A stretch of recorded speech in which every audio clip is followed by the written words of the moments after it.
So an interesting thing happened this morning. I woke up and I was dealing with a bit of a heat wave here in southern Ontario that we've had for the last couple of days. Probably not as warm as it would be down in like California or something, but then again, this is Canada, so hot.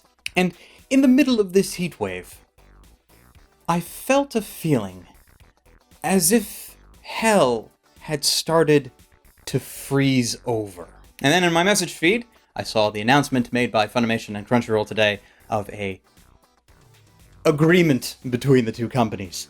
Yes. So, if you haven't heard, because this has only been a couple of hours, depending on how quickly I can actually edit this video together. If you haven't heard, Funimation and Crunchyroll have announced that they have made an agreement of sorts between the two companies to share licensed titles between the two of them. What this means generally is that titles from both companies, owned by both companies, from a certain point, like now, into the future, and maybe backlogging a bit, not sure how far, will be available for streaming in sub on Crunchyroll, and also, later, eventually, potentially, dubbed on Funimation. This announcement to me is like if Nintendo announced that they were going to make a Mario game for a non-Nintendo console. Oh wait, they did that this week by saying they were making a Mario game for iOS. Holy shit. Man, this has been a weird week. And this is interesting because we're just getting to the end of this current season and the start of next season, so now I don't have to sit here and start wondering, well, which company is going to get which new titles for the next season, and there's always like a bit of a,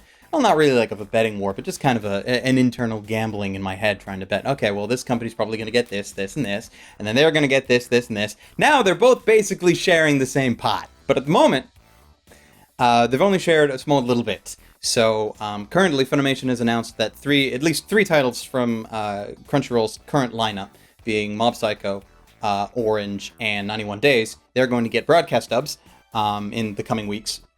Potentially probably 3, because that's how long Funimation usually takes, and they needed probably to wait for everything to be nice and finalized, which must have probably happened this week. So in 3 weeks from now, we'll see broadcast dubs on those shows. But also, some Funimation titles have shown up over on Crunchyroll, such as D. Gray Man, and also some of not some of Crunchyroll's, some of Funimation's, also other titles are also on Crunchyroll. For example, if you've never watched Cowboy Bebop and you have a Crunchyroll subscription, I know what you should be doing tonight. It's kind of exciting because now there isn't, or rather there's less of this kind of break between the two of them. Now, if a show ends up on Crunchyroll, you don't have to worry, or you don't have to be as disappointed if you were looking forward to a dub from them, because Funimation will probably maybe get it. I say maybe because I was scouring through the release notes trying to see if Funimation actually said that if they were going to be dubbing New Game, which is a show that Crunchyroll has been put out this season that I quite enjoy. But then again, Funimation has had the license to Seiyu's Life for over a year and have done jack all with it. And I'm also pretty sure that they've completely forgotten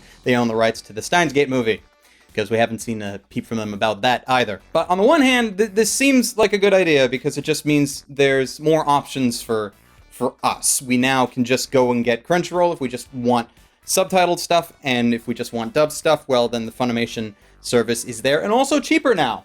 Or will be soon. They're going to be posting more details about that, but it's apparently going to be cheaper, which is cool. So now you don't have to decide between the two services unless you really want dubs. But even then, it's not as much as it was before, so that's probably a good thing. The slightly terrifying thing is that while this technically isn't a merger between two companies, they're not combining their companies into one mega corporation or anything.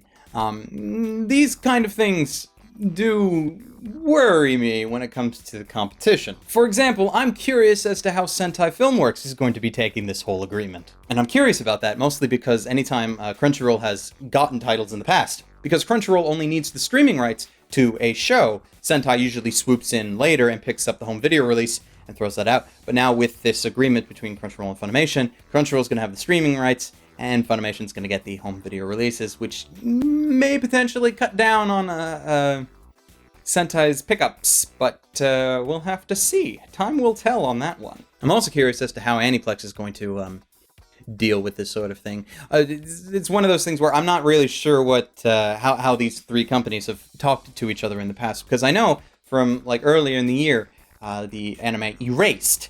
It is an Aniplex title. However, it was available for streaming on both the Crunchyroll and Funimation.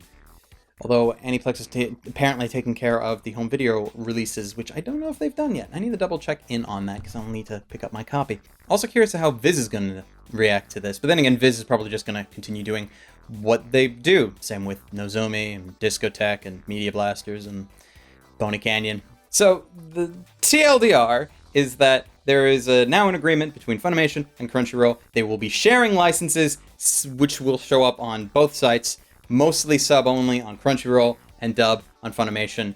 And hopefully this is a good thing. I say hopefully because there may be bad things that end up happening later. But as long as they don't try to price gouge us, everything should be fine. It's not like they're going to try and be Apple and remove the freaking the freaking headphone jack from the iPod. Yeah, I'm glad I have an Android phone. So if you guys want some more information about what is going on and what has happened, I'll post links to the announcements on both ends down in the description. You can check those out. And what do you guys think? I know there's quite a few people that probably don't really care too much because they're nice and big sub purists and Funimation can go die in a fire in their mind. I don't agree with that, but you know, that mentality does exist. But what do you guys think? Let me know down in the comments. I'll have another video up tomorrow of a awesome nature.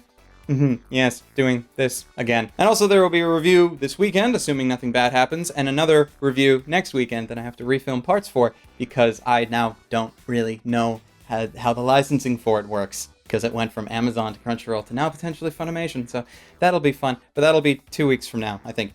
Not this weekend, but next weekend. This is all assuming nothing bad happens. If I get sick again like I have been this week, well, then that's just gonna not be very good. But hopefully that won't happen, and I will see you all then. And until then, stay frosty, everybody. Bye-bye!